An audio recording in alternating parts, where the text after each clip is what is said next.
Устаз суроом мындай. Зергер туугандар шакек цепочкаларга Аллахтын ысымын, пайгамбарыбыздын атын жазып коюшат. Ушул кылганы туурабы? Жана мусулман адам ушундай шакектерди тагынса болобу? Негизи баягы шакектерге жазылганы жакшы эмес. Пайгамбарыбыз тагынган. Баягы ал качан баягы мөөр басыш үчүн колдонгон. Негизи эле Канзы-Такай китебинде келет. Баягы шакек тагынса болот негизи. Болот.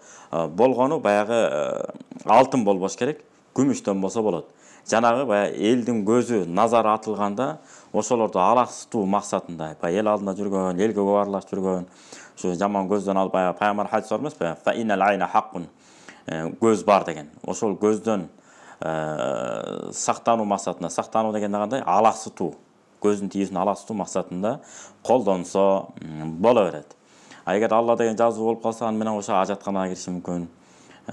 Туура келбей калат. Аны чечип коюп кайра унутуп калышы мүмкүн. Ошондуктан анысы жок эле колдонгон жакшы.